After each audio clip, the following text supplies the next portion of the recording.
Hello நண்பர்களே, வணக்கம். நான் உங்கள் பிரியா. நம்ம இன்றைக்கி பார்க்க போகிற பதிவு என்ன அப்படின்னு பார்த்தீங்கன்னா, நாளைக்கு செவ்வாய்க்கிழமை, கார்த்திகை செவ்வாய், கடைசி செவ்வாய். நாளைக்கு நீங்கள் முருகப்பெருமானுக்கு நான் சொல்ல போகிற இந்த ஒரு பரிகாரத்தை செஞ்சீங்க அப்படின்னா கட்டாயமாக உங்களோட கடன் பிரச்சனைகள்லேருந்து நீங்கள் விடுபடலாம்.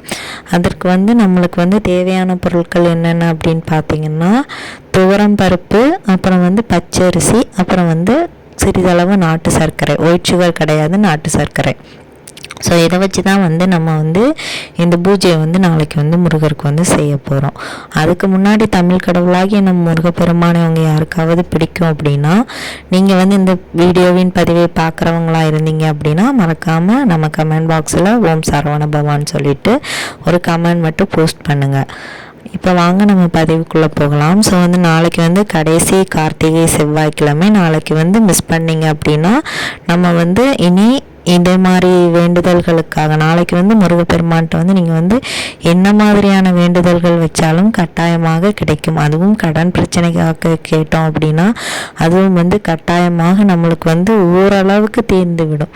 ஸோ அதனால் நீங்கள் நாளைக்கோட நாளை மிஸ் பண்ணிங்க அப்படின்னா இனி அடுத்த வருஷம் வரக்கூடிய கார்த்திகை மாதத்தில் தான் நம்ம இந்த கடைசி செவ்வாயை பார்க்க முடியும்.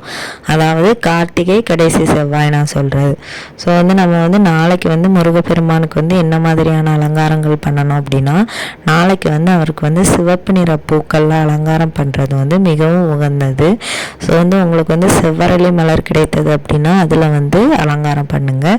இல்லை பன்னீர் ரோஜா, இல்லை சிவப்பு நிற ரோஜா, அப்படி வாசனை மிகுதியான பொருட்களை வைத்து நாளைக்கு அவருக்கு பூக்களை வைத்து அலங்காரம் பண்ணுங்கள்.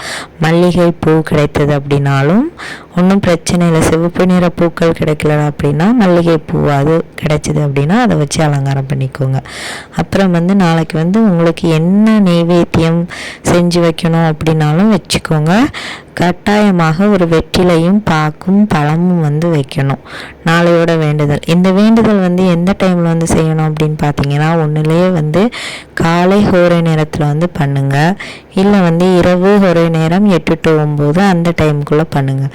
காலை ஹோரை நேரத்தில் உங்களுக்கு பண்ண டைம் கிடைக்கல அப்படின்னா காலை 9 மணிக்குள்ளே நீங்கள் இந்த வழிபாட்டை செய்யலாம். இல்லை எனக்கு காலையில் சுத்தமாக டைமே கிடையாது, வேலைக்கு போகணும், பிள்ளைங்களை குழந்தை ஸ்கூலுக்கு அனுப்பணும், அந்த மாதிரிலாம் இருந்தீங்க அப்படின்னா நீங்கள் மாலை நேரமும் இரவு நேரம் வரை இருக்கிற 9 மணி அளவு வரைக்கும் நீங்கள் இதை செஞ்சுக்கலாம். ஒன்றும் பிரச்சனை கிடையாது. நாளைக்கு எத்தனை தீபங்கள் ஏற்றணும் அப்படின்னா, நாளைக்கு நீங்கள் நல்லெண்ணெய் தீபம் ஏற்றணும். இல்லை நெய் விளக்கு தீபம் போடணும். ஒரு அகல் ஏற்றலாம், 2 அகல், இல்லை 6 ஏற்றுறது மிகவும் சிறப்பு வாய்ந்தது. ஸோ உங்களுக்கு எத்தனை விளக்கு ஏற்றணுமோ அத்தனை விளக்கு நீங்கள் ஏற்றுக்கோங்க. 6 அகல் விளக்கு ஏற்றுறீங்க அப்படின்னா சர்க்குண கோலம் போட்டு அதில் 6 அகல் வச்சு நீங்கள் முருகனை நாளைக்கு வழிபாடு செய்யலாம். இப்போ நம்ம விளக்கு வைக்கிறதெல்லாம் பார்த்துட்டோம். அந்த வழிபாடை நம்ம எப்படி செய்யணும் அப்படின்னு பார்த்தீங்கன்னா, ஒரு பவுலில் ஒரு கைப்பிடி அளவோ 1 ஸ்பூன் அளவோ துவரம் பருப்பும் பச்சரிசியும் எடுத்துக்கோங்க. அப்புறம் இன்னொரு பவுலில் நீங்கள் சர்க்கரை எடுத்துக்கோங்க. 3ஐயும் மிக்ஸ் பண்ணி வைக்கிறதா இருந்தாலும் வைக்கலாம். அப்புறம் நீங்கள் இதை வாயிலா ஜீவன்களுக்கு தானமாக கொடுக்கணும்.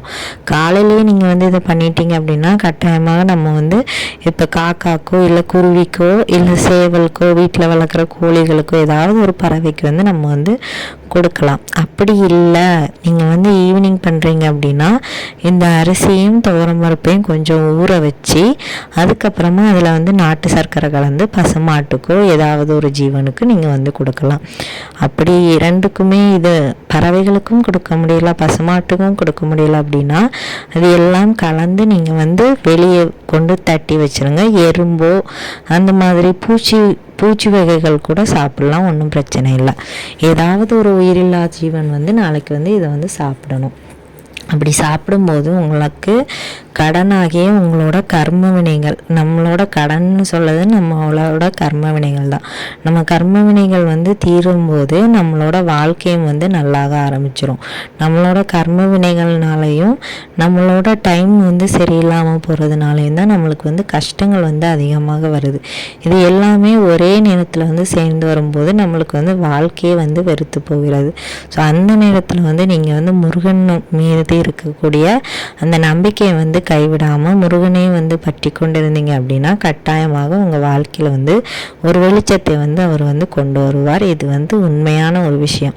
நம்ம வந்து முருகனுக்கு வந்து காசு பணம் அது இதுன்னு கொடுக்கறத விட அவர் மேலே முழுக்க முழுக்க நம்பிக்கையை வச்சு பாருங்கள். எனக்கு வந்து எது நடந்தாலும் நீ தான் அப்பா துணை அப்படிங்கிற ஒரு வார்த்தையை வந்து நீங்கள் வந்து அவருக்கு வந்து நம்பிக்கையாக சொல்லி பாருங்கள். அவர் வந்து உங்களோட வாழ்க்கையை புரட்டி போடுற அளவுக்கு உங்களுக்கு வந்து ஒரு நல்ல விஷயத்தை வந்து தருவார். எல்லாரும் நம்ம வந்து கேள்விப்பட்டிருப்போம், ஒரு மனுஷனுக்கு எவ்வளோ பெரிய துன்பம் வருதோ அதே அளவுக்கு வந்து இரட்டிப்பான இன்பத்தையும் கடவுள் வந்து தருவார். அது வந்து உண்மைதாங்க.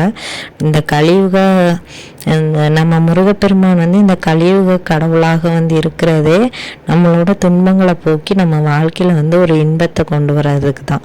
ஸோ அதனால் வந்து அவருக்கு வந்து என்ன பிரச்சனை வந்தாலும் முருகர் வந்து என்னை கைவிடவே மாட்டார்னு சொல்லிட்டு முழுமையாக ஒரு நம்பிக்கை வச்சு பாருங்கள். கட்டாயமாக அவர் வந்து உங்களை வந்து அதுலேருந்து காப்பாற்றுவார். அது எத்தனை வருடங்கள் ஆனாலும் சரி அவர்னால தான் உங்களுக்கு வந்து விடிவு காலம் வரும். இது வந்து உண்மையான விஷயம். நம்பினவங்களுக்கு என்றைக்குமே முருகர் வந்து துணையாகத்தான் இருப்பார். எவ்வளோ பெரிய இக்கட்டான சூழ்நிலையாக இருந்தாலும் அதிலிருந்து அவர் வந்து காப்பாற்றுவார். அதுக்கப்புறமா நாளைக்கு வந்து நீங்கள் வந்து செய்ய வேண்டிய முக்கியமான விஷயம், நீங்கள் வந்து வெளியே போனாலோ இல்லை கோவிலுக்கு எங்கேயாவது போனாலோ உங்களால் முடிஞ்சது அப்படின்னா யாராவது ஒரு 3 பேருக்காவது ஏதாவது உணவுகள் வந்து நீங்கள் வந்து தானமாக வாங்கி கொடுக்கணும். நாளைக்கு வந்து நீங்கள் வந்து காசை தானம் பண்ணுறதை விட உணவை வந்து தானம் பண்ணீங்க அப்படின்னா உணவு தானம் வந்து ஒருத்தவங்க வந்து எவ்வளவு கொடுத்தாலும் காசு கொடுத்தாலும் போதும்னு சொல்ல மாட்டாங்க. உணவு வந்து நீங்கள் வந்து வாங்கி கொடுங்க, அவங்களோட வயிறு பசி நின்னோன்னா போதும்னு சொல்லுவாங்க. போதும்னு சொல்லக்கூடிய ஒரு தானமே இந்த உணவு மட்டும்தான். ஸோ வந்து ரொம்ப பசியால் இருக்கிறவங்களுக்கு உங்களால் முடிந்தது அப்படின்னா ஒரு தயிர் சாதமாவது நீங்கள் வந்து நாளைக்கு வந்து வாங்கி கொடுங்க. கட்டாயமாக உங்களோட கர்ம வினைகள்லாம் தீர்ந்து உங்களோட வாழ்க்கையில் வந்து நீங்கள் வந்து ஒரு நல்ல ஒரு நிலையை வந்து அடைவதற்கு நாளையோட செவ்வாய் வந்து உங்களுக்கு வந்து மிகவும் உதவியாக இருக்கும். ஸோ மறக்காமல் இந்த வேண்டுதலை வந்து நாளைக்கு வந்து முருகப்பெருமானுக்கு வந்து நீங்கள் வந்து பண்ணி பாருங்கள். கட்டாயமாக உங்கள் வாழ்க்கை மாறுவதை உங்கள் கண்கூடாக பார்க்க முடியும். நம் சொந்த கடவுளாகிய கந்த கடவுள் நம் அனைவரையுமே காப்பாற்றுவார். இந்த பதிவு உங்களுக்கு உபயோகமாக இருந்துச்சு அப்படின்னா லைக் பண்ணுங்கள், ஷேர் பண்ணுங்கள், கமெண்ட் பண்ணுங்கள். மறக்காமல் நம்ம சேனலை சப்ஸ்கிரைப் பண்ணி வச்சுக்கோங்க. இந்த வீடியோவின் முழு பதிவை பார்த்ததற்கு மிக்க நன்றி.